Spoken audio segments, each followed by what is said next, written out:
만들기 첫 번째 이제 쟁점 발견하기 얘기를 하면서 요 사례 하나를 보는 건데요. 이분은 이제 생성형 AI의 작품에 지적재산권을 누가 갖는가. 배경은 요즘에 생성형 AI가 개발이 돼서 근데 이거 누구 거냐 라는 문제가 되고 있는데 그 부분에 대해서 이제 논의를 하겠다. 그래서 쟁점을 두 가지 정도 잡았죠. 첫째, 로크의 재산권 이론은 지적재산권에도 적용이 되는가. 로크의 재산권 이론, 지적재산권에 적용이 되는가. 두 번째, 왜 노동을 섞으면 추가로 투입한 딱 노동만큼 비례하는 그런 권리가 아니라 전체 재산권을 소유하게 되는가. 이런 두 가지 쟁점이 있고, 그래서 이 쟁점을 여러분들에게 이제 쟁점을 찾아봐라 라고 하는 것은 여러분들의 결론으로 나아가기 위해서 다루어야 될 쟁점을 최대한 망라적으로 좀 찾아보시길 바라는 거거든요. 물론 지금 과정이니까 이제 이걸 점점점 더 발전을 시키고 고민을 하셔야 되는 건데요. 어쨌든 이런 쟁점을 다루게 된 결론으로 나아가고 싶으냐면 AI 알고리즘의 사용자가 바로 사용자, 주로 아마 프롬프트 입력자를 말하는 걸 텐데요. 프롬프트 입력자가 작품에 대한 산출물, 저 알고리즘에 프롬프트를 넣어서 나온 산출물에 대한 재산권을 가진다라는 결론으로 나아가려고 하는 거죠. 그래서 이러한 것들을 이런 쟁점들에서 내가 한쪽 입장을 취함으로써 이런 결론으로 나아가게 되되 그런 것들을 옹호해 줄 만한 문헌으로 로크의 통치론에 나오는 믹싱 레이버 관련 고문 이제 거론하고 있습니다. 그래서 거기에 있는 논증을 사용해서 나의 주장을 옹호하거나 아니면 그런 논증과 대결하거나 하고자 하는 거죠. 그 논증을 보니까 로크 역시 믹싱 레이버를 한 만큼, 사실 여기서 만큼이라고 하기보다는 아까도 말씀했지만 한 만큼이 아니라 이렇게 얘기했잖아요.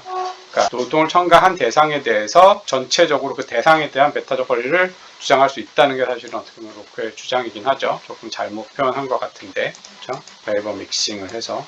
그 논증의 핵심은 보면 태초에는 모든 것이 만인의 공유물이다. 하지만 사람은 적어도 모든 것까지는 아니고요. 정확하게 말하면 자기 신체에 대한 소유권은 자기만 배타적으로 가진다가 있죠. 근데 그 그래서 신체로 하는 활동인 노동에 대해서 자기가 소유권을 가지고 있다. 대략적으로는 맞는 말이에요. 자연적으로 있는 자연적 산물, 외부 대상들은 여기서 모든 것은 아마 외부 대상을 말할 겁니다. 그래서 모두 공유물인 상태다. 근데 노동에 대해서는 소유권을 갖고 있다. 그 다음에 노동은 근데 뭘 하는 거예요? 기존의 공유물에 뭔가를 첨가해서 다른 공유물과 구별되게 만든다. 결론, 사람은 자신의 노동이 첨가한 것에 대해 재산권을 가진다. 사실 이게 본인의 논증 구조는 아니지만 이거 자체도 사실 연역적으로 타당해야 되거든요. 근데 조금 이제 결여된 게 있는 것 같아요. 만인의 공유물인데 노동에 대해서는 내가 소유권을 가지고 있다. 그런데 노동이 다른 공유물과 뭔가 구별하게 해준다.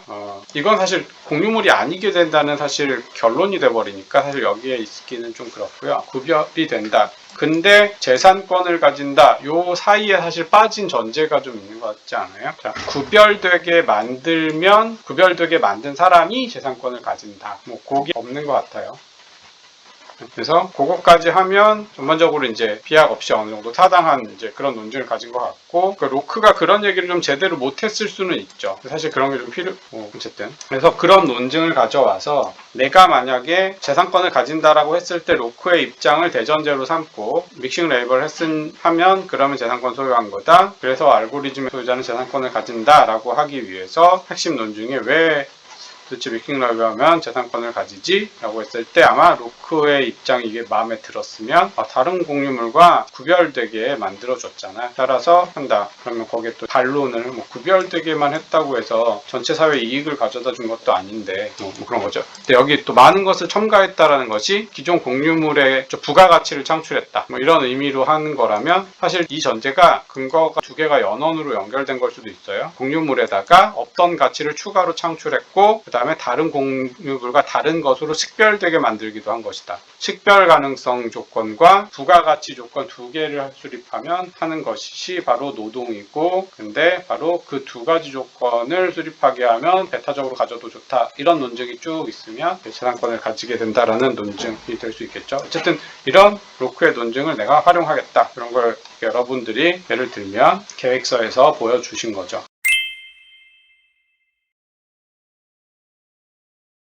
이 정도면 좋았을까? 그리고 이걸 가지고 우리가 이번 주 과제인 논중 구조를 만들어가는 거에 어떻게 활용을 하고 발전시킬 수 있을까를 고민해 보려고 하는 거예요. 그렇죠?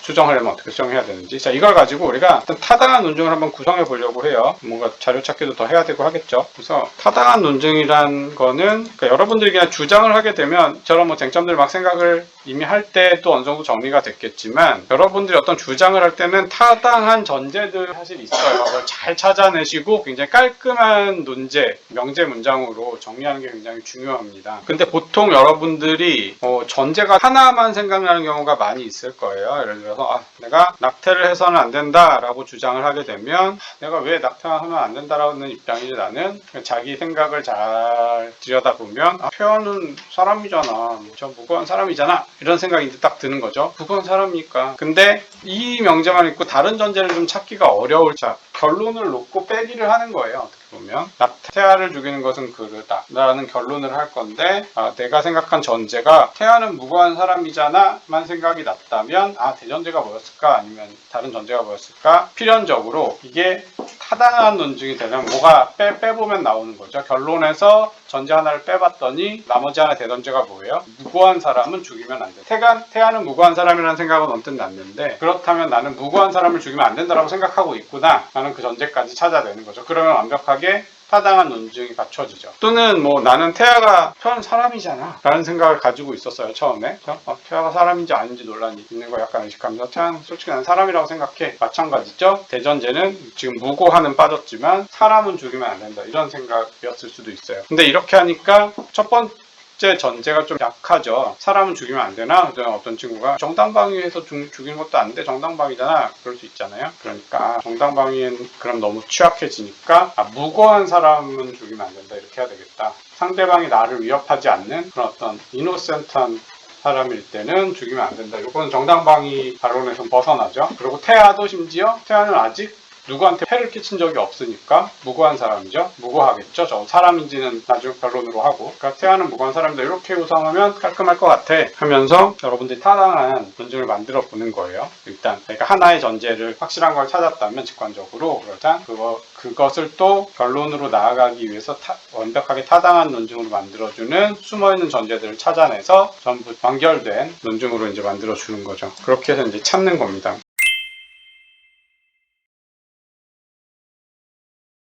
대개 여러분들의 주장이 제가 조건 C 이런 식으로 얘기를 많이 해요. 여러분들은 제일 뒤에 있는 사례 하나를 잠깐 예를 들어볼게요. 이러고 있었는데 서론에서 논중 구조가 많이 나타나거든요. 나중에 완결된 글을 쓰면 그 지난 학기 사례인데요. 어떤 학생이 이런 논증을 갖고 있어요. 전제 1. 정부는 개인의 자연권을 보장해야 된다. 그런데 지적재산권을 인정하게 되면 자연권을 침해한다. 따라서 정부는 지적재산권을 인정하면 안 된다. 타당한 논변이긴 한데 문제가 뭐냐면 자연권 침해한다는 게 너무 막연하고 모호해요. 그렇죠? 결국 모든 좋은 얘기를 다 담고 있는 것 같단 말이에요. 지금 이 상태가 특별히 자연권 이론과 자연권 이론이 아닌 입장을 구별하는 그런 전략도 잘 안 보이고요. 그래서 이런 것들이 좀 더 구체적으로 쟁점을 담고 있어야 돼요. 아무리 그냥 타당하다고 쌓아나가는 게 아니라 여기에 조건 C, 제가 이제 얘기를 하는데 어떤 식으로 하는 거냐면 정부는 반드시 조건 C를 충족해야 된다. 그런데 지적재산권을 인정하게 되면 조건 C를 충족하지 못하게 된다. 따라서 지적재산권 인정하면 안 된다. 이런 구조거든요. 여기 조건 C에 해당하는 게 실질적인 쟁점을 담고 있어야 된다는 거예요. 이 친구 거에서 나중에 이제 제가 코멘트를 실제로 이제 서론으로 갔을 때는 그런 식으로 수정했을 때 자연 상태, 자연권을 보호해야 된다 이렇게 안 하고 일단 자연 상태의 구체적인 조건에 대해서 얘기를 상태에서 국가가 인식된 권리를 국가가 어떤 식으로 보호해야 되는가라는 구체적인 조건을 이제 제시를 해요.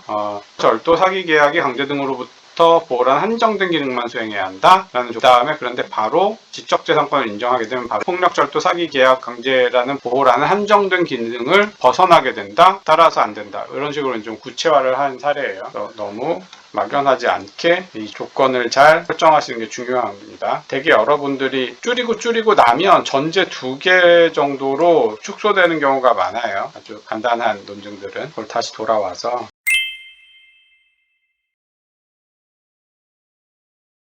그렇다면 태아의 사례에서는 이런 식으로 되는 거고요. 원래 우리가 봤던 이 사례, 예비적 결론은 AI 알고리즘의 사용자가 작품을 재산권을 가진다라는 결론으로 나아가기 위해서 이런 종류의 쟁점을 다루는 우리의 논증은 어떻게 구성이 되어야 할까 하는 거예요. 그래서 제가 생각을 해봤더니 이런 타당한 논증이 나와야 될 것 같아요.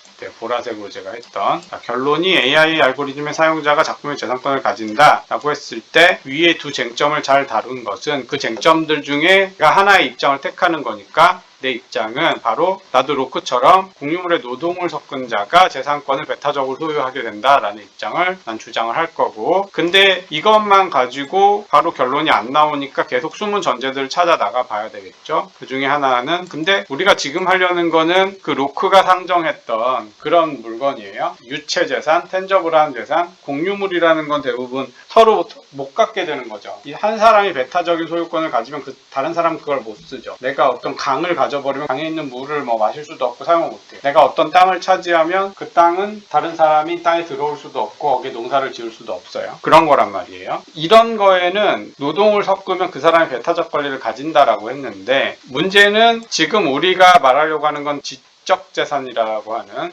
인텐저블한 만질 수 없는 것에 대해 또 로크가 상정한 바로 그 공유물, 자연 상태에서는 원래 공유물이었던 것에 해당하느냐, 이게 하나 이슈가 돼야 될 거예요. 다른 물건에 대해서 조금 성질이 굉장히 달라 보이는 것에 대해서 얘기하니까 여전히 얘도 같은 얘기를 적용할 수 있을지의 핵심 논의는 지적 재산도 공유물인지, 그 다음에 AI 산출물이 지적 산출물인지, 이런 걸 거예요. 그 다음에 또 하나는 노동을 섞어야 된다는 게 공유물이어야 하고요. 이게 좀 짧은 말이지만 어떤 것이 공유물이라는 전제가 있어야 되고, 거기에 누군가 노동을 섞었을 때 바로 그 사람이 가진다라는 거기 때문에 지금 우리는 사실 여기서 제가 하나 정확하게 하려면 빠뜨린 것이 AI 알고리즘의 산출물이 바로 지적 산출물이다, 지적 재산이라는 게 하나 들어갔어야 될 거고, 그 다음에 그럼 믹싱 레이버가 문제가 돼요. 노동은 누가 섞었냐? 라고 했을 때 바로 AI 알고리즘의 사용자, 즉 프롬프트 입력자가 바로 하는 그 행동이 믹싱 레이버 행동에 해당한다라는 얘기도 해야 되겠죠. 그게 노동 섞은 거 맞아? 프롬프트 따다닥 친 게 레이버 믹싱이야? 라는 점에서도 의문이 있을 수 있으니까 이런 것들이 다 되면 바로 AI 알고리즘의 사용자, 프롬프트 입력자가 해당 산출물에 대한 재산권을 가진다라는 결론으로 나아가죠. 그래서 저는 이렇게 어쨌든 타당한 논증을 이런 식으로 구성을 해봤어요. 자, 이렇게 숨어 있어야 할 전제들까지 다 찾아내면 다시 쟁점을 재검토해 봅시다. 지금 원래 기말계획서를 내신 분은 두 가지 쟁점을 검토한다라고 했어요. 물론 모든 걸 망라적으로 다 할 만한 지금 시기적으로도 그렇고 한 건 아니고, 이제 앞으로 다시 더 검토하고 이번 주에 하게 될 타당한 논증 구성해 보다 보면 쟁점을 더 알아야 되겠구나, 이제 알게 되는 건 맞습니다. 이제 피드백하는 과정인데, 이 두 가지가 이제 좀 부족하다는 거죠. 제가 결론적으로 말씀드리고 싶은 건 재산권 이론은 지적재산권에도 적용이 되는가 해서 된다라는 쟁점으로 가는 그런 문헌 검토를 한다면 어디에 도움이 돼요? 이 전체 논증에서 바로 해당할 수 있을 것 같아요. 그렇죠? 지적 산출물도 지적인 어떤 산물도 일단은 이 공유물에 해당한다, 그런 식의 좀 얘기가 나와야 될 것 같아요. 아니면 지적 산출물을 만들게 된 어떤 원자료, 그런 것이 공유물이라고 해야 되나? 어쨌든 그런 얘기가 있어야 돼요. 그러니까 이거는 해결된다고 합시다. 그 다음에 근데 여기 보면 노동을 섞으면 왜 전체 재산권을 소유하게 되는가, 이거에 대한 문제를 해결하면 일단 첫 번째 전제는 해결이 되는 것 같아요. 문제는 얘가 남죠. AI 알고리즘의 사용자, 프롬프트 입력자가 과연 그런 지적 산출물에 노동을 섞은 사람이 맞는가 하는 쟁점이 남아있죠. 그런 쟁점들도 일단 다뤄줬어야 된다는 거죠. 그리고 실제로 우리 이슈는 이런 고전적인 이슈보다는 새로운 이슈가 중요해서 하는 우리 그런 글을 쓸 거 아니에요. 사실은 이 쟁점이 더 부각이 됐어야 되죠. 정말 프롬프트 입력자가 거기에 바로 믹싱 레이버를, 내가 적어도 로크적인 입장을 따르려고 하는 사람이라면 그거냐, 그게 사실은 제일 중요한 쟁점이었을 수 있어요. 그 다음에 그러려면 문헌도 마찬가지예요. 문헌도 로크 통치론보다 이제는 더 나가야 되겠죠. 로크는 알고리즘 프롬프트 입력이 노동 섞음이냐 아닌지 이런 건 안 다뤘을 거 아니에요. 그 다음에 실점의 이 쟁점에 대해서는 로크가 얘기했지만 이 정점에 대해서는 로크 여전히 지적 재산에 대해서는 또 별로 얘기 안 하고 있기 때문에 오히려 로크는 지적재산에 적용되는 건 반대했을 수도 있어요. 로크의 단서라는 게 있는데요. 지금 이분이 참고문헌과 핵심 논증을 가져온 것은 일반적인 공유물, 자연 상태에 있는 자연물에 대해서 구별되게 만들므로써 그런 경우에는 부가가치가 창출이 돼서인지 어떤 그런 이유 때문에 재산권을 가진다라는 것이었는데, 지금 우리가 해결해야 될 중요한 쟁점들은 그것도 지적재산도 공유물인가와 관련된 것이고, 특히 자, 이 지적재산권에도 적용이 되는가에 대해서 오히려 로크의 다른 부분, 제가 이렇게 특별히 강조하지 않았던 부분이 뭐냐면 로크의 단서라는 부분이 있어요. 로크는 사실 이 논증을 하기 위해서 자원, 공유물이 충분히 남아있고 다른 사람이 사용할 만만 해야 한다라는 단서를 달았어요. 단서를 다는 것 자체가 굉장히 비판이 많고, 그러면 대개는 자원이 부족해서 지금 재산권 배타성이 문제가 되는 건데 뭐 충분하다라는 단서를 달아버리면 제대로 질문을 다룬 거냐? 쟁점을 해결할 수 있냐, 이렇게 많은 비판을 받고 있는데요. 어쨌든 문제는 무채재산권들은 굳이 배타적 권리를 인정할 필요가 있는지 의문이 되는 것들이에요. 특허, 그 특허를 나만 쓸 수 있는 게 아니라 그냥 특허가 공개된 상태에서 다른 사람들도 얼마든지 똑같은 걸 만들 수 있는데 못하게 하는 거잖아요. 풍부한데 다른 사람 풍부하고 나만 이걸 써야 될 수밖에 없는 그런 물건의 속성을 갖고 있어서 배타성을 가지는 거랑, 그게 아니라 풍부하지 못하게 막아버리는 건 굉장히 다른 이슈거든요. 그렇죠? 다른 사람이 쓸 수 없도록. 그러니까 그런 것들에 대한 쟁점을 좀 다루는 그런 문헌들이 사실은 더 중요했을 수도 있다는 거죠.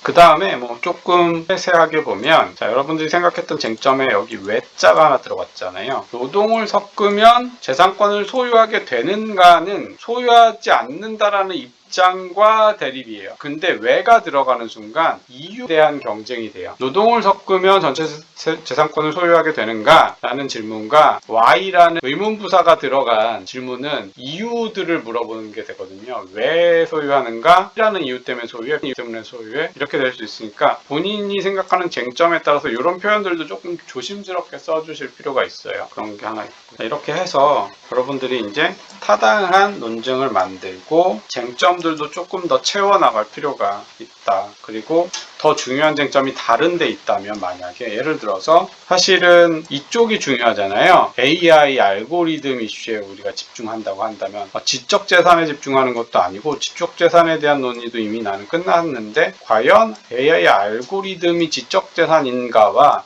그 다음에 사용자의 입력행위가 믹싱 레이버인가 논의를 하고 있다면 사실 이 쟁점이 중요한 거죠. 그러면 여러분들이 나중에 전문적인 느낌이 들고 실질적인 쟁점이 많이 들어간 글을 쓰고 싶으면 이런 거는 거의 여러분들이 기존의 논의의 결과에 기존하고 별로 논증을 할 게 아니라면 이런 걸로 양을 채우지 않고 이걸 결론으로 잡는 거예요. 이게 지금은 전제지만 전제도 하나의 또 논증을 하다 보면 그 논증들의 결론이 될 거 아니에요. 그래서 차라리 결론으로 잡는 것도 방법이에요. 그럼 좀 더 전문적인 글이 되죠. 그러니까 결론이 따라서 알고리즘의 사용자는 지적 산출물의 노동 사람, 바로 프롬프트 입력자야말로 믹싱 레이버를 했다고 볼 수 있다. 그 글 전체적인 논증의 핵심은 과연 그것이 노동으로 평가받을 수 있는 행위인가, 아주 구체적인 쟁점으로 막 들어가겠죠. 도대체 노동이란 무엇이고 노동이란 이런 것이어야 하는데 바로 프롬프트 입력 행위라는 바로 그런 노동에 해당한다. 이런 식으로 시조건이 또 형성이 되는 거죠. 그러니까 노동이란 시조건을 갖춘 것을 다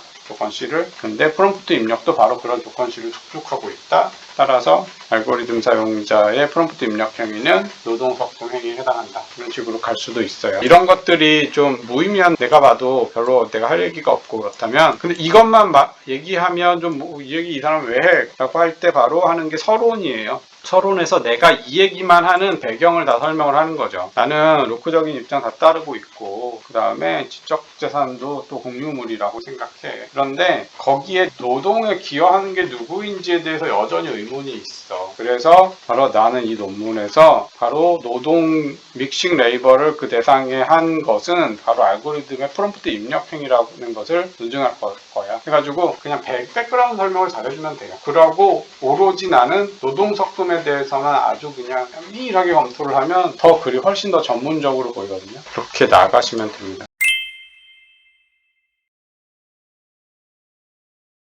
이렇게 해서 이제 아무튼 타당한 논증을 어느 정도 만들었다면 그 다음에 여러분들 이제 건전한 논증으로 넘어가실 수 있을 겁니다. 이 건전한 논증을 구성하기 위해서 아까 여러분들이 다뤘던 참고 문헌들 그리고 더 추가해서 계속 읽으시면서 참고 문헌의 논증들을 계속 검토를 하셔서 그 결론으로 나아가는 전제들을 옹호하는 논증들을 개발을 하셔야 되는 거죠. 그 다음에 또 반론을 좀 반영을 해주세요. 적어도 그러니까 지난 학기 같은 경우는 분량이 여러분들 학기 초 과제 그 정도 선이었거든요. 이번 학기는 과제 분량을 조금 더 늘렸어요. 한 1000단어 이상. 그 이유는 여러분들에게 뭐 과제 부담 더 주려고 한 게 아니라 조금 더 실질적인 결론으로 나아가는데 그 분량이 너무 작고 굉장히 피상적인 논증 하다가 끝나버리는 정도의 분량이어서 여러분들이 뭔가 참고를 하고 좀 내가 논증을 하고 자료를 찾다 보면 그 정도 분량이 있어야 되겠더라고요. 근데 해보다가 이게 너무 많다 싶은지는 중간 이후에 좀 다시 한번 판단을 해볼게요. 근데 일단은 저는 크게 부담이 될 것 같지는 않은데 보통은 이제 줄이지 못하고 전에는 간단한 논제 하나만 딱 결론 하나만 딱 증명하면 그냥 글이 끝나버리는 상태였는데 제대로 논증을 구성하면 지금은 한 2가지 이상의 소결론들을 조합해서 좀 우리가 그럴듯해 보이는 결론, 현실적인 대안을 낼 수 있는 그런 결론으로 나아갈 수 있는 분량이라고 생각하시면 되겠어요. 어쨌든 그 정도 논증을 작은 논증 하나를 할 때 예상 반론은 적어도 하나 정도는 구성해 보라고 제가 요구를 해드렸고요. 여러분들은 조금 양이 있으니까 충실하게 2-3개 이상의 예상 반론들을 좀 다뤄보시면 좋을 것 같아요. 그래서 예상 반론과 재반박은 일단 최소한 이번 과제에서는 간단하게 고려를 해보시고 이 건전한 논증을 구성하기 위해서 전제를 옹호하는 직접 증거를 가져올 수도 있고 그러니까 지난 시간에 제가 했던 근본적 도덕적 주장 옹호하기처럼 사고 실험이 필요하다 그러면 그런 직관에 좀 기대서 얘기하실 수도 있을 거고요. 직관들을 가장 최선의 설명으로 이끌어주는 그런 입장이 나의 주장이다 그런 식으로 갈 수 있고 또 다시 연역적인 추론 구조를 만들어서 그 전제가 되는 것들 근데 그 전제들은 뭐 더 이상 사람들이 다 받아들이는 그런 전제들을 가져오는 방법 그리고 이런 것들이 다 사실은 특정한 추론적인, 논증적인 추론에 기대고 있다는 것 이런 것들을 잘 활용하셔서 개별 전제들을 논증을 하시면 되겠습니다. 그래서 여기 종합적인 사례를 보시면 뭐 이런 게 나오는데 이 정도 분량으로 나오는 건요. 지금 당장 제대로 이렇게 정리하는 건 아니고요. 인클래스 과제를 할 거는 요거에 아주 심플한 아이디어 스케치 정도를 제출을 하시게 됩니다. 그래서 뭐 이런 건 일단 큰 전제들이 좀 나오고 아주 이렇게 세부적인 논증 전략까지는 안 나와도 큰 거에 간단한 논증 하나 그 정도 그다음에 예상 반론이 여기서 이런 거 하나 들어갈 것이다. 이렇게 해서 이제 건전한 논증까지 구성을 해보면 되겠습니다. 이게 기본적으로 논증 구조 만드는 거에 대한 소개였고요.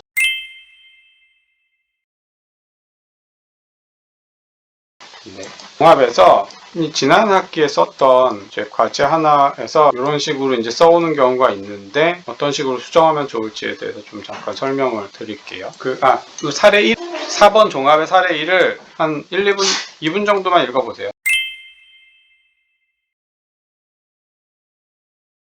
살펴보셨을 거라고 생각을 하고 보겠습니다. 꼼꼼하게 볼 건 아니고요. 뭐 근거, 전제 이렇게 나누셨는데 그럴 거는 아니고요. 내용을 보면 전제 1. 지식재산은 독창성을 지니며 창작자의 노동이 투입된 결과물이므로 창작자의 권리 침해 예방 및 창작 촉진이라는 공익 측면에서 보호받아 마땅하다. 그 다음에 전제 2. 인공지능을 사용해 생성한 결과물은 독창성을 지니며 프롬프트 입력하는 사용자의 노동이 투입되어 만들어진다. 결론. 인공지능을 사용하여 생성된 결과물은 공익을 위하여 지식재산으로 보호되어야 한다. 어때요? 이게 타당하게 구성이 된 것 같아요. 문제가 뭐냐면 전제 1의 가장 큰 문제는 여기 근거가 들어와 버렸다는 거예요. 근거는 제가 그러니까 전제도 논제거든요. 디시스이기 때문에 그냥 선언이에요. 물론 이것이 들어갔다고 그 자체로 논제가 아닌 건 아닌데 이게 필요가 없어요. 이유가 뭐건 간에 여기서 논제의 의미를 전달하는 건 이거예요. 이런 거는 논증에 들어가야 되겠죠. 지식재산이 보호받아 마땅한 이유는 뭐예요? 바로 독창성을 지니고 노동이 투입됐기 때문이다 라는 거잖아요. 이유는 논증에 들어가시면 돼요. 그러니까 이 전제의 결론은 지식재산은 보호받아야 된다라는 결론이고요. 그 다음에 전제 2는 2개로 구성이 되어 있어요. 사실 선언이. 제가 말씀드릴 때 연어 따로 나눠버리는 게 낫다라고 말씀을 드린 적이 있죠. 진이며 이 얘기는 and란 얘기예요. 그래서 인공지능을 사용해 생성된 결과물은 독창성을 지닌다. 그 다음에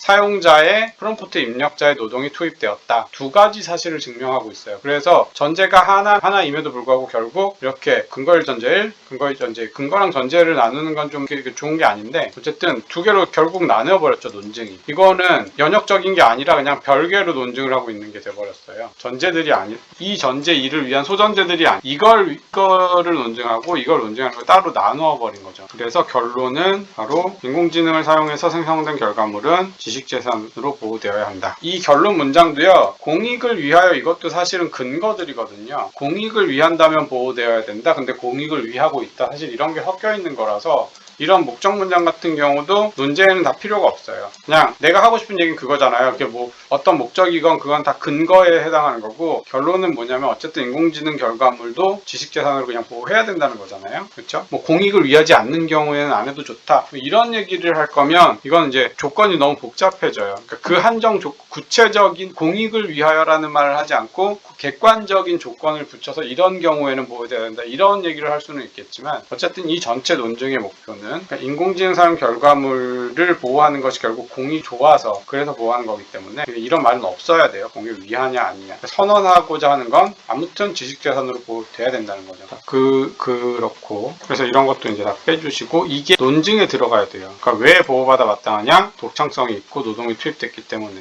그런 때 논증을 또 보면 재밌는 게 뭐냐면 근거가 따로 있죠. 권리를 보호하지 않으면 사회 전체에 손실이 발생할 것이다. 그렇죠? 사회 전체에 손실이 근데 보호를 안 하면 사회적 손실이다. 이분은 논증이 마치 노동 투입의 결과물이다. 이런 걸로 봤을 때는 마치 로크의 입장을 취한 것 같지만 손실을 걱정하시는 걸로 봐서는 사회 전체 손실을 또 공리주의자 같단 말이에요. 두 주장은 사실 서로 조화가 안 되거든요. 아무리 사회 전체 손실이 있던 없건 로키안이라면 손실이 있어도 그 사람 건 지켜줘야 돼. 이런 사람들이고 그렇다면 뭐가 더 우선이냐? 이거의 근거가 이렇게 되면 이게 사실 더 대전제가 돼요. 사실 이분은 공리주의자인 거죠. 사회 전체 손실이 발생하면 안 된다. 그런데 노동 투입 결과물 독창성을 지니면서 노동 투입 결과물의 권리를 보장하지 않으면 바로 손실이 발생한다. 따라서 지식재산도 보호해야 된다. 이제 공리주의적인 입장을 취하고 있고 실제로 미국의 영미 쪽의 저작권법, 특허법 이런 것들이 다 지식재산법들이 공리주의적인 배경으로 해석이 더 잘 된다라고 얘기를 해요. 인센티브를 잘 줘서 전체 사회 이익이 되도록 구성된 거지 그 사람이 자연권적 권리를 보호하는 방식으로 별로 구성이 안 돼 있다는 거예요. 어쨌든 이분은 이제 공리주의적인 입장. 그 다음에 근데 바로 인공지능 그게 바로 독창성이 있고 노동도 투입되었다. 따라서 보호해야 된다. 그런 식의 이제 논증을 가지고 있는 거죠. 이렇게 되면 저라면 어떻게 구성을 하냐면 그냥 대전제 이렇게 하기보다는 정말 대전제는요. 이분은 공리주의자니까 그냥 전제 1 전체 사회에 이익이 되도록 어떤 권리를 보장해야 된다. 지식재산 바로 독창성을 지니고 창작자의 노동이 투입된 결과물에 대해서 바로 창작자에게 법적 권리를 보장했을 때 전체 사회 이익이 최대화된다. 근데 지식재산은 독창성이 있고 노동이 투입되었다. 그 다음에 또 마지막으로 인공지능의 프롬프트 입력 행위는 바로 그런 지식재산을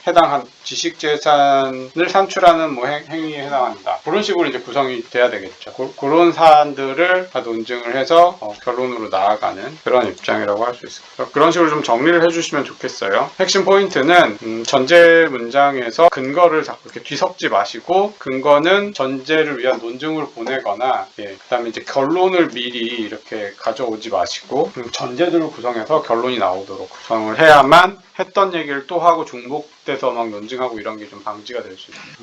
그리고 전제 2처럼 연원 조건으로 연결되어 있을 때는 그냥 전제를 그냥 둘로 나눠 버리시는 게 좋아요. 그래서 인공지능을 사용해 생성된 결과물은 독창성이 있다. 프롬프트 입력하는 사용자의 노동이 투입되었다. 이런 거.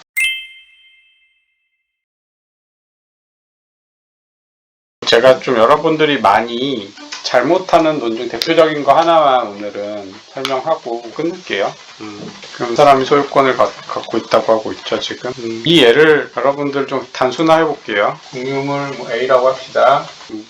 공유물의 사람은 A에 대한 소유권을 가진다. 이때 사실 여기는 그냥 주어처럼 보이고 이건 수어처럼 보이지만 요즘 이렇게 막 프레겔, 러셀, 리브로 이런 걸 다 이렇게 형식 기호로 막 다 표기하고 하게 되면 사실은 조건문이기도 해요. 그렇죠? A이면 B다의 형식을 가까워. 이 사람을 그냥 임의의 X라는 X가 공유물 A에다 노동을 섞었다면, 노동 섞음을 했다면, 만약에 임의의 X라는 사람이 노동을 섞었다라면 어떻게 돼요? X가 A에 대한 소유권을 가진다 이렇게 돼요. X가 A에 대해서 노동 섞음을 하면 A에 대해서 소유권을 가지게 되는 이게 조건문이 되죠. 이건 어떤 조건이에요? 충분 조건이죠. 이거면 어떻게 되는 거예요? 이렇게 그림을 그려보면 X라는 사람은 A에 노동을 섞은 사람이면 소유권을 가진 사람들의 집합은 더 크죠. 근데 아무튼 노동을 섞으면 그 노동 섞은 사람은 그러니까 A라는 것에 소유권을 가질 수 있는 사람들의 집합이 더 큰데 X라는 사람은 반드시 여기 포함이 된다는 뜻이에요. 노동을 섞은 사람들은 그 집합은 항상 소유권을 가지는 사람들의 집합에 속해 있다는 얘기죠. 그러니까 이걸 가지면 소유권을 가지는 사람이 안에 들어오는 거죠. 그래서 이런 걸 X가 A에 컸다는 것은 소유권을 가질 충분한 조건이 돼요. 충분 조건이에요. 그래서 여러분들은 이런 걸 가지고 어떤 결론으로 나아가냐면 문제 1, 전제 2. 그런데 바로 알고리즘 프롬프트 입력자는 사람이다. 따라서 결론 입력자, 프롬프트 입력자는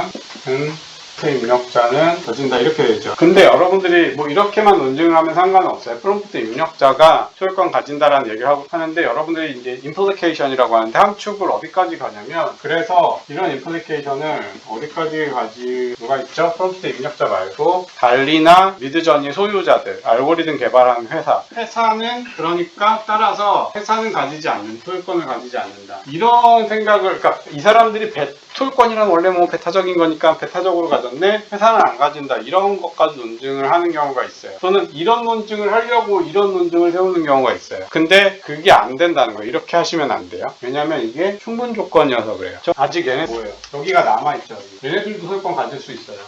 노동 섞지 않은 지금 논증이 뭐였냐면 이게 if고 충분 조건이었단 말이에요. 그래서 얘네들이 있을 가능성이 여전히 있기 때문에 얘네들이 노동을 섞지 않았다고 해서 그러니까 지금 여기서 회사가 노동을 섞지 않은 대상이라고 해도 일단 소유권을 안 가지는 게 보장이 안 되고 노동을 섞지 않았는지도 아직 판단을 안 했죠. 여기서 논증할 수 있는 유일한 거는 프롬프트 입력자는 아무튼 가진다는 거 밖에는 인정을 못하죠. 이런 거를 여러분들이 굉장히 그러니까 다 써놓고 이렇게 보는데 내가 이걸 증명하긴 하는데 회사는 또 막 안 가지는 거 아닌데? 약간 막 이런 생각을 스스로 막 아리까리하면서 내가 뭘 논증을 잘못했지 이러는데 충분 조건이어서 그렇거든요. 그러니까 내가 논증한 건 요것뿐이에요. 만약에 내가 논증하고 싶은 내용이 회사는 안 가진다라는 얘기를 하고 싶으면 여기를 필요 조건으로 바꿔야 돼요. 그리고 논증의 부담도 완전히 달라지죠. 지금 여기서는 섞으면 아무튼 소유권을 가지는 증거만 가져오면 되는데요. 그렇죠? 그런 증거를 가져와야 되는 건데요. 만약에 여기 only if로 바꾸는 거예요. 오직 공유물의 노동을 섞은 사람만이 소유권을 가진다 이렇게 되는 거예요.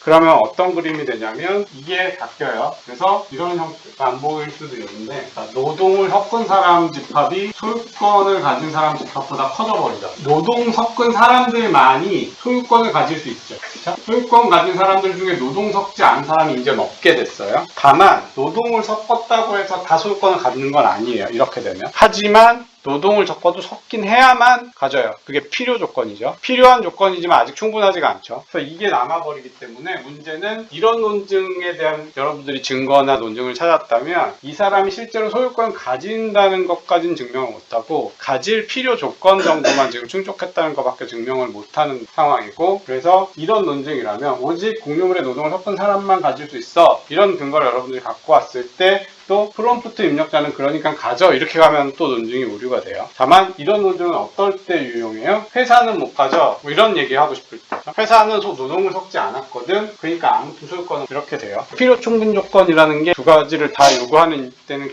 그런 걸 다 만족을 사실 시켜줘야 돼요. 그래서 만약에 여러분들이 이런 좀 부정적인 논의를 좀 하기 위해서 어떤 논증을 하고 있다고 하면 사람만 가질 수 있다라는 근거를 갖고 와서 증명을 하셔야 되고 그러면 근데 뭘 해야 돼요?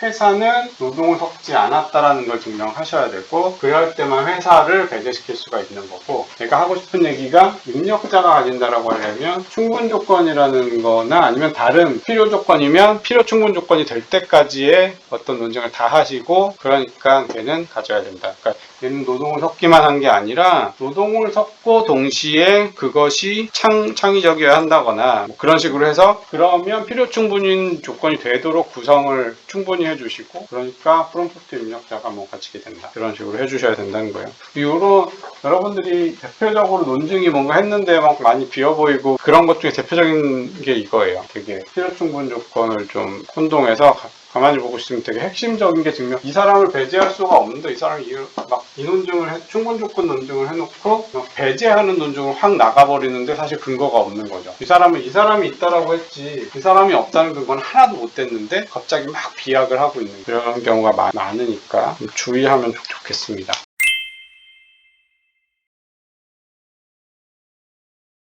외에도 사실 여러분들이 자주 범하는 오류들이 있는데 보일 때마다 그때 말씀을 드리고요. 여러분들 특히 마지막에 코멘트 할 때 좀 특수 사례들이 많이 다뤄지게 될 거예요. 일단 요거랑 그 다음에 아까 뭐 자연권 뭐 이런 모호한 조건들을 취하는 것 이런 것들 좀 피해 주시면서 여러분들이 일단 거친 스케치 논증 구조를 만들어 주시면 될 것 같아요.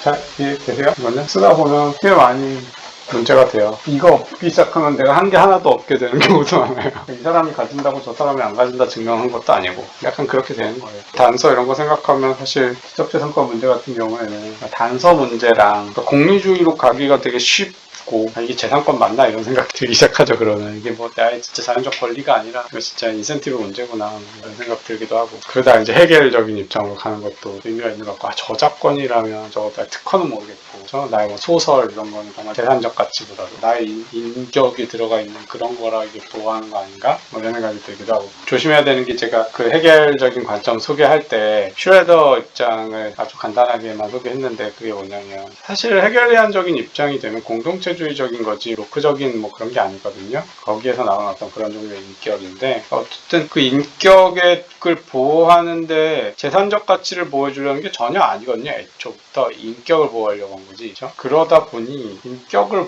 보호하기 위해서 그러니까 인격을 보호하기 위해서는 재산에 대한 배타적 사용권을 보호해야 된다라는 논의로 가는 거에 해결적인 입장을 갖고 오는 것 자체가 사실 좀 의문스러울 수 있어요. 그래서 또 인격권이라는 게 있죠. 지적재산권에는 인격권이라는 얘기가 들어오는데 그것도 또 조심하셔야 돼요. 근데 그 원래 휴즈나 이런 쪽에서 나오는 해결적인 관점은 실제 우리 그 법제도에서 지식재산권 법제도에서 말하는 인격권 보호를 하려고 하는 게 아니라 진짜 말 그대로 지식재산권을 보호하기 위한 근거로 해결리안적인 입장을 갖고 온 거거든요. 인격권은요 재산적인 가치가 아니라 그 사람의 명예만 보호해주고 이런 거예요. 이렇게 보면 예를 들어서 우린 실제 법제에 있는 저작인격권 이런 것들은 저작권은 회사에 귀속될 수 있어요. 얼마든지 회사의 업무로 했거나 뭐 반고흐가 어떤 회사에 소속돼서 그림을 그렸다면 당연히 재산은 회사께 될 수 있겠죠. 근데 반고흐의 명예를 해치는 행동을 누가 그 작품에 대해서 한다. 그러면 반고흐가 뭐라 할 수 있는가? 그걸 막 포르노물로 막 이상하게 막 유통을 시키면 그건 반고흐가 뭐라 할 수 있는 거예요. 그냥 재산적 권리를 보호해달라고 하는 건 아니거든요. 근데 지금 휴즈나 이런 쪽에서 말하는 근본적인 지적재산권의 정당한 논리로서 해결리안을 갖고 온다는 얘기는 재산권 보호의 근거로 가져오는 그러니까 이 재산권 우리가 왜 보호해주는 거야? 라고 했을 때 그 사람의 인격의 산물이니까 보호해주는 거야 이거고 실제 우리나라 법제 같은 데 들어와 있는 저작 인격권 같은 거는 미국에는 없고요. 거의 독일식 형태인데 그 사람의 명예보호 이런 거 해주려고 하는 거지 재산권의 근거가 인격에 있다는 말이 아닌 거죠. 그냥 그 사람의 인격적 가치가 그런 걸로 침해될 수 있으니까 보호해주려고 하는 거지. 무슨 말인지 아시겠어요? 그래서 조심하셔야 돼요. 그 표현들이 자꾸 여러분들 웬만하면 지식재산권 할 때 법률 문헌 보지 마세요. 그냥 법학 관련한 문헌 헷갈리기만 하고 그냥 안 보시는 게 차라리 나아요. 조심하시고 거긴 다 공리주의적인 입장이 그냥 녹아있고 공리주의 얘기 하지도 않거든요. 논증이 다 글로 흘러버리니까 거의 도움이 안 될 겁니다. 우리가 하는 거는